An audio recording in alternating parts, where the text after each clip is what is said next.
ഇതും വേണ്ട. നമുക്കിവിടെ എന്തെങ്കിലും ഒരു ശാശ്വതമായ പരിഹാരം കണ്ടേ പറ്റുള്ളൂ. ഇവിടെ എന്തായാലും നമ്മളിപ്പോൾ വേണ്ട ഇവിടുന്ന് മാറി താമസിക്കും 10 ലക്ഷം രൂപ വരാം. ഇവിടുന്ന് എങ്ങനെ പോകും? ഞങ്ങൾ മത്സ്യത്തൊഴിലാളി, ഞങ്ങൾ എങ്ങോട്ട് പോകണം?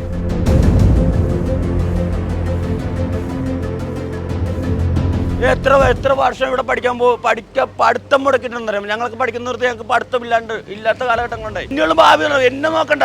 ഇനിയുള്ള ഭാവി തലമുറക്ക് ജീവിക്കാൻ വേണ്ടി നിങ്ങൾ ഈ പാർട്ടിക്കാരെല്ലാവരും കൂടി ഒറ്റക്കെട്ടായിട്ട് തീരുമാനിച്ചു വേണ്ട, ഇത് ചെയ്തേ പറ്റുള്ളൂ.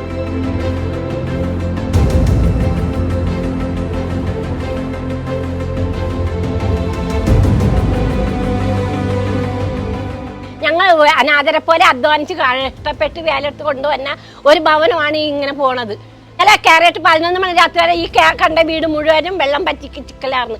ഇത്തിരിയാത്ത കൊച്ചിങ്ങ വരെ ഉള്ള വീടാണ് ഈ പരിസരം. ഞങ്ങൾക്ക് അത് കാരണത്താൽ ഒരു സുരക്ഷിതം വേണമെന്ന് ഞങ്ങൾ എല്ലാവരോടും അഭ്യർത്ഥിക്കണേണ്.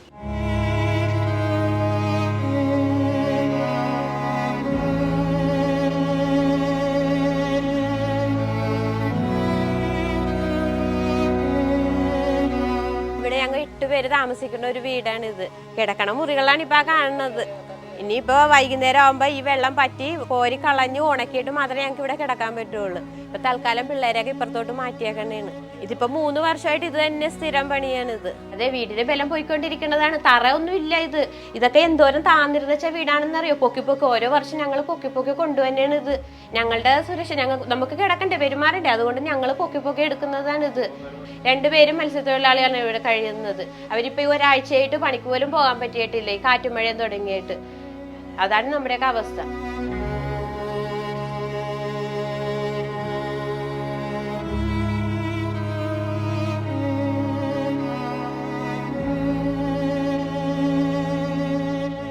ചെല്ലാനം പഞ്ചായത്തിലെ 8ാം വാർഡിലെ കാഴ്ചയാണിത്.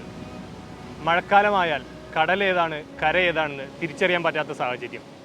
കഴിഞ്ഞ 3 കൊല്ലമായി ഇതേ അവസ്ഥയാണെന്ന് നിവാസികൾ പറയുന്നു. ഇതിന് പരിഹാരമായി അവർ നിർദ്ദേശിക്കുന്നത് ടെട്രോപാഡാണ്.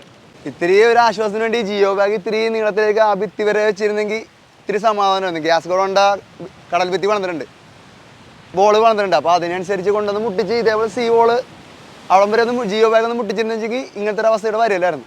ചെല്ലാനത്ത് സ്ഥാപിച്ച ടെട്രോപാഡുകൾ പലതും ആദ്യം എത്തിയത് ഈ പ്രദേശങ്ങളിലാണെങ്കിലും പിന്നീട് അത് ചെല്ലാനത്തോട്ട് കൊണ്ടുപോവുകയായിരുന്നെന്നും അവർ പറയുന്നു. ഓരോ വർഷക്കാലത്തും അധികൃതർ വരുമെങ്കിലും അതിനുശേഷം അവരുടെ യാതൊരുവിധ സഹകരണവും ഈ നിവാസികൾക്ക് ലഭിക്കുന്നില്ല.